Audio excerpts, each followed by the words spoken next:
고품격 표준국어 종합방송 우리말 알려리.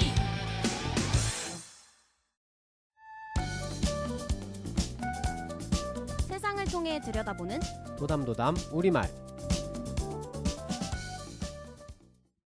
네, 안녕하세요. 네, 안녕하세요. 네, 한글문화연대 기자단 5기 변용균. 네, 저는 김온입니다. 네, 반갑습니다. 네.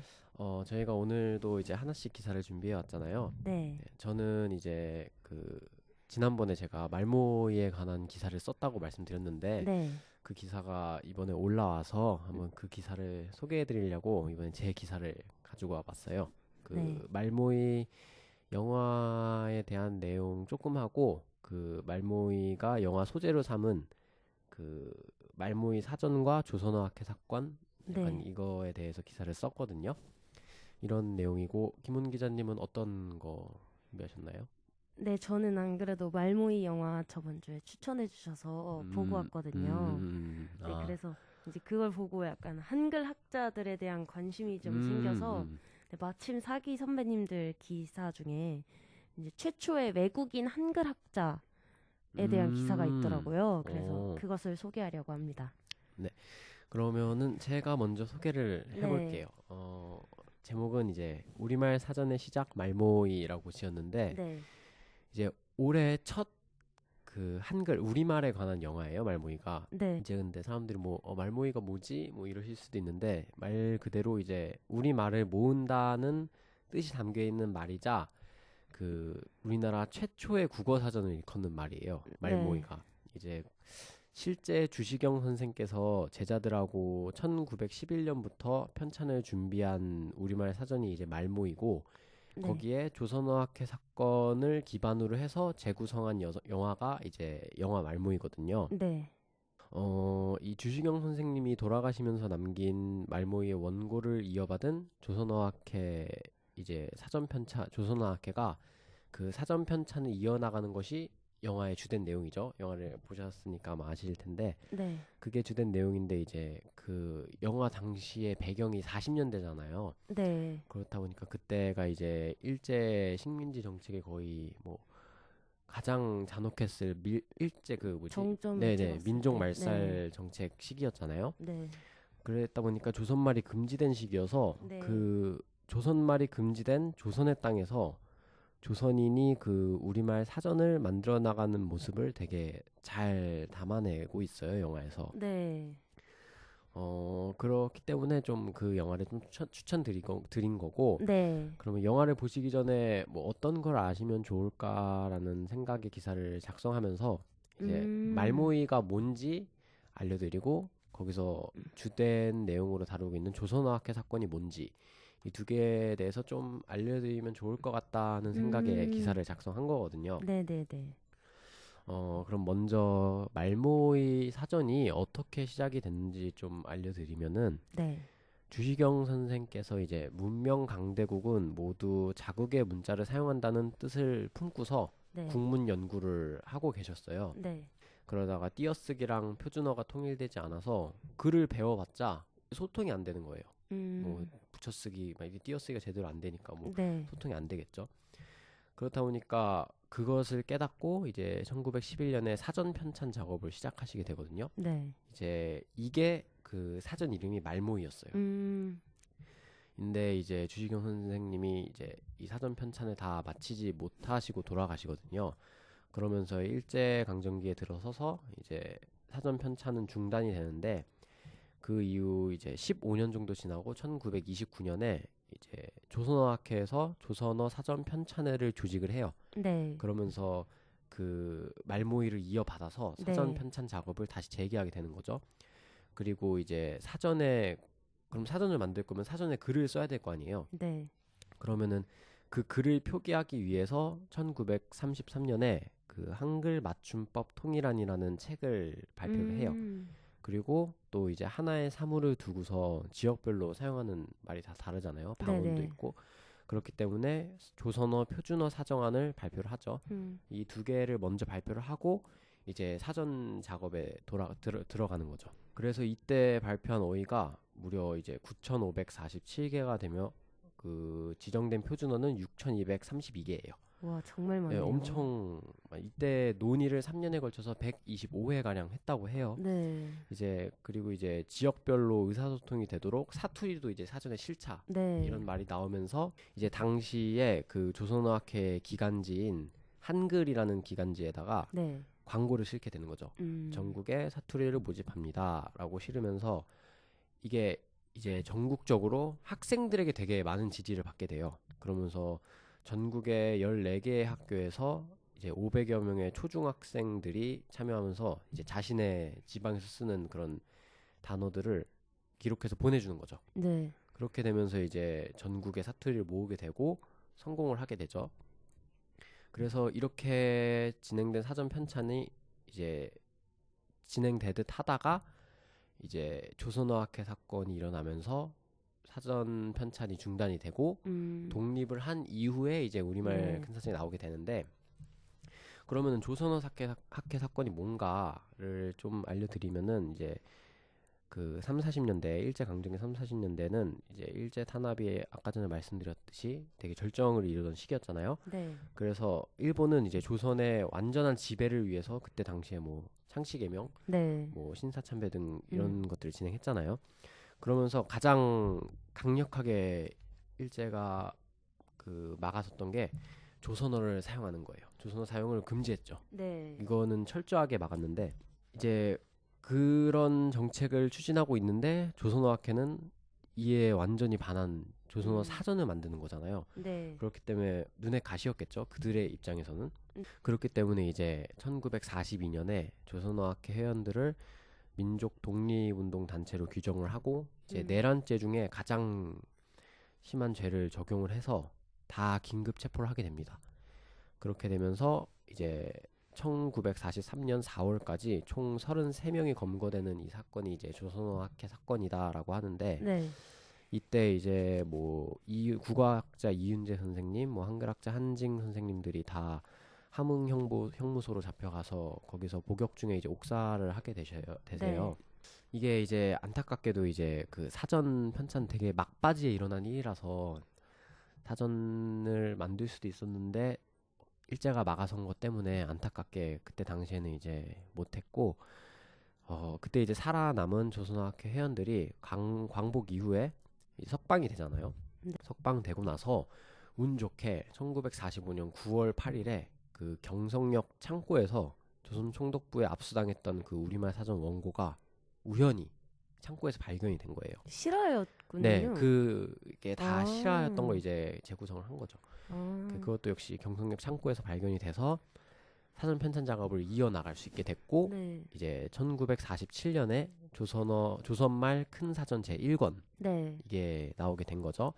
그러면서 57년까지 총 이제 6권을 펴내면서 그 주시경 선생님이 시작한 말모의 사업이 46년 만에 그 사전 편찬 작업이 마무리되는 거죠. 네. 이게 이제 주시경 선생님이 시작을 하고 일제 강점기를 거쳐서 독립을 하고 나서 만들어진 거잖아요. 네. 그러면서 이제 일제 탄압 아래에서 그런 우리 말을 지키려고 했던 이야기를 영화로 꾸려낸 건데 네. 그 우리 말과 글을 사용하지 못하게 한다는 게 어떤 그 한 민족의 어떤 정신과 네. 그런 거를 뺏어가는 거잖아요. 네. 어쩌면 그 조선어학회 회원들이 말과 글을 지키려고 한 게 좀 민족을 지키는 데 있어서 언어라는 게 중요한 역할을 한다 이런 거를 네. 알고 있으셨던 것 같아요. 그래서 사전 편찬 작업을 그런 힘든 상황에서도 진행하셨던 것 같고 네. 그래서 이제 영화를 보시기 전에 이런 실화니까 이런 네. 그 내용을 좀 알고 영화를 보시면 더 재밌을 것 같아서 네.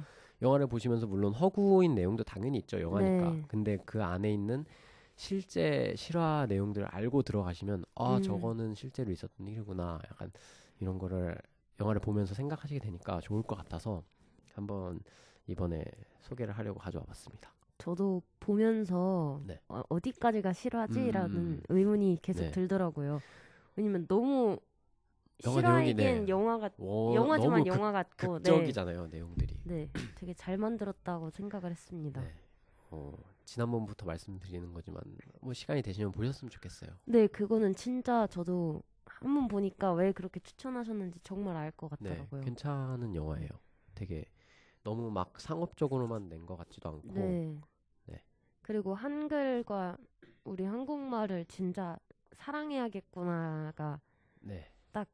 그냥 스며들었어요. 네, 죄송하단 마음이 먼저 들고. 네, 그, 이렇게까지 네, 지켜주셨는데. 힘들게 지킨 한글인데 음, 그런 생각이 들게 되죠. 네. 영화를 보면. 그리고 이제 항상 뭐 우리 말은 어리다 이러는데 그게 머리로는 알지만 이렇게 와닿진 않았잖아요. 그쵸, 맞아요. 근데 그게 이제 딱 가슴으로까지 와닿게 음. 해줬던 영화인 것 같아요. 맞아요.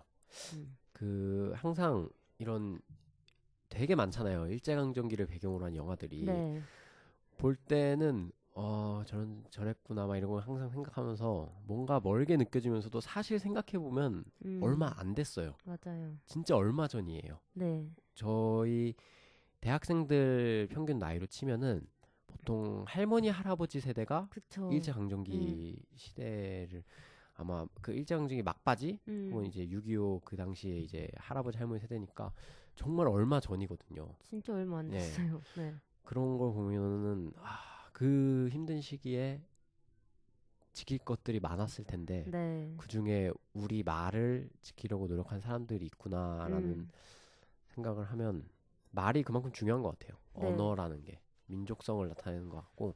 근데 스포라서 정확히 그쵸. 얘기는 뭐 못 추가적인 하겠지만, 내용은 네, 그런 실화 내용만 저희가 알려드린 거고 네. 영화에 또 재미있게 구성된 내용들이 많으니까 네. 가셔서 보시면 좋을 것 같아요. 네, 그러면은 김원 기자님이 소개해 주실 기사는 한번 볼까요? 네, 저는 이제 말모이 설명해 주셨듯이 네네. 사기 김채원 기자님의 최초의 외국인 한글학자 호모 헐버트입니다. 할버트. 네, 네. 이제 이분은 한글을 4일 만에 깨우치고 4일이요? 네, 언어를 3년 만에 한글로 교과서를 쓰셨대요. 언어를 능숙하게 쓰는 게 아니라 책을 쓴 건가요? 네, 와. 교과서를 쓰셨다고. 그래서 조선 최초의 신식학교 유경공원의 영어 교사였던 호모 헐버트 네네네, 씨의 그쵸. 이야기인데요. 1886년에 조선 땅을 처음 밟으셨어요.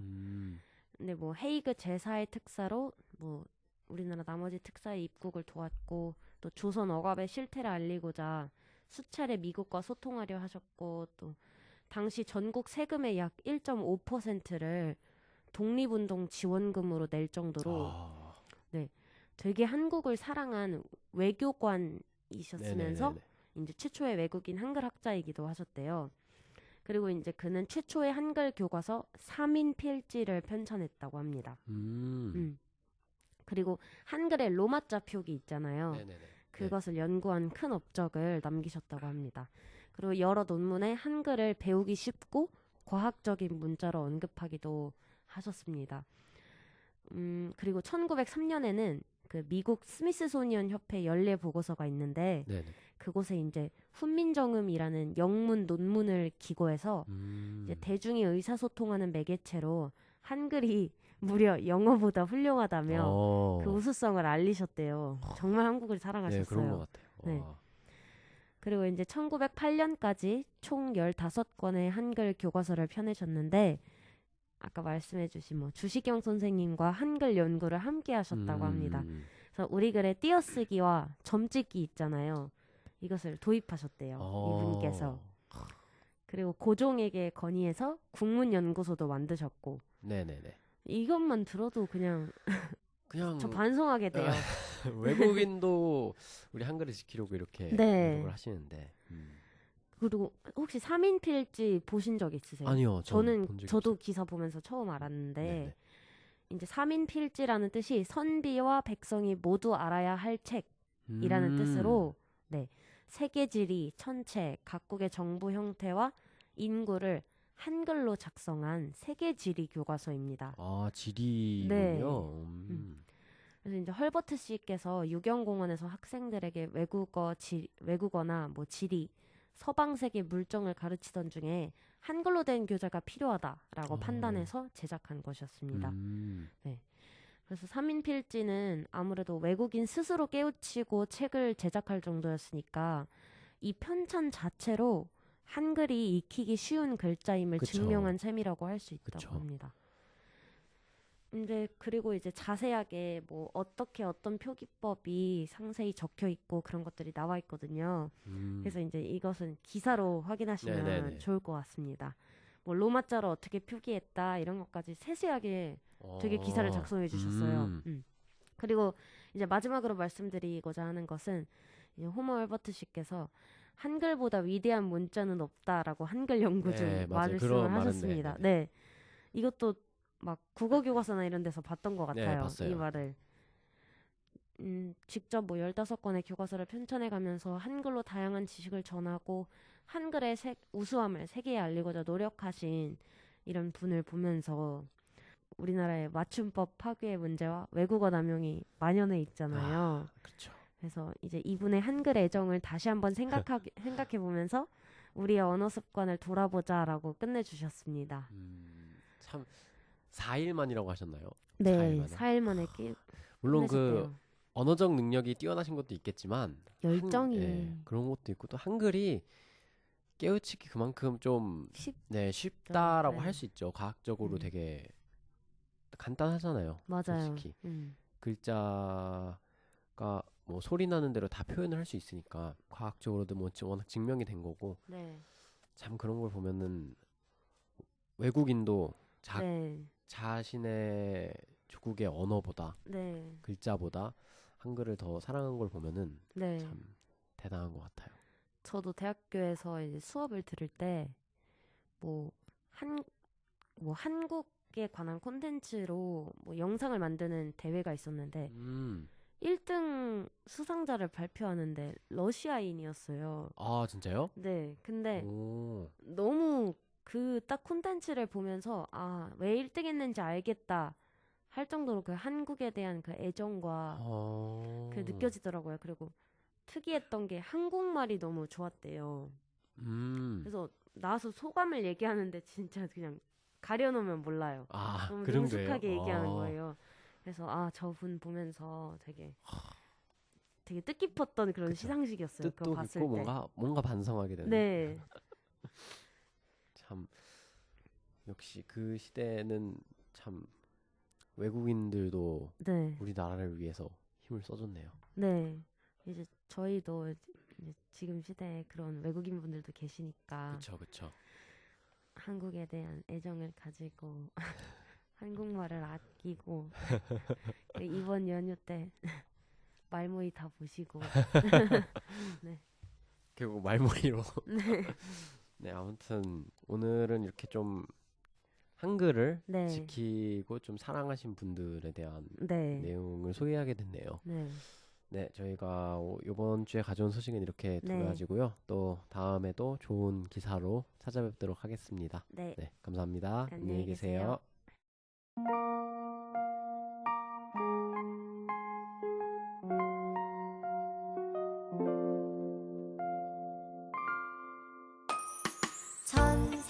(1443년) 세종대왕께서 우리 글을 갖지 못한 백성이 해 28자 한글을 창제하셨으니 훈민정음이로다. 세상의 모든 소리들을 담을 수 있는 글, 가르치는 바른 소리 뜻을 이어가 수많은 이들이 가꾸기 위해 노력하니 참 맑을 사리로다. 읽어도 보고 쓰기도 하고 참 편한 글, 또 참 편한 말, 이젠 아름다운 말 생각할 우리 시대. 이아리 여러 가세 참 맑을 사리, 참 맑을 사리 살게 하니 훈민정음이로다.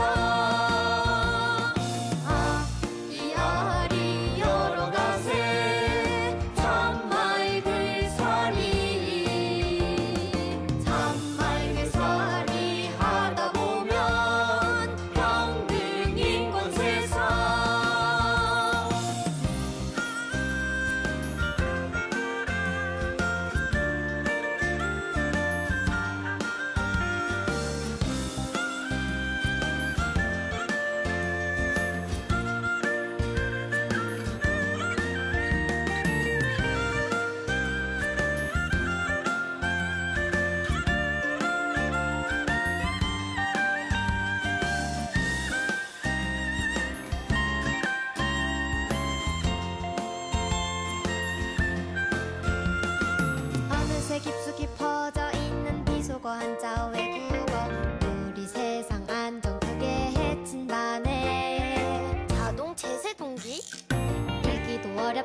누린 말 조금만 참아보길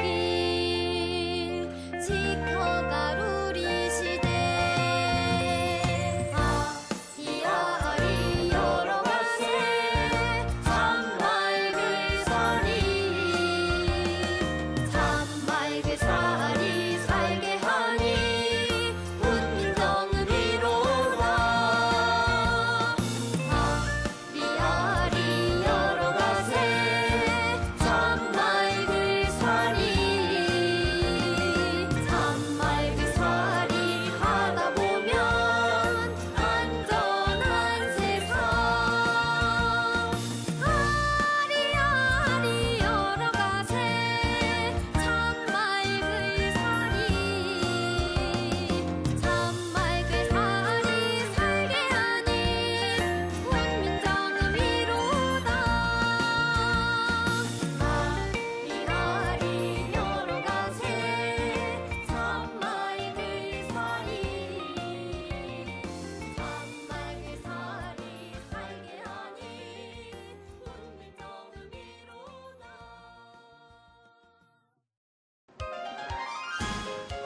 우리말 아리아리 아쉽지만 오늘은 여기까지. 한글 문화연대였습니다.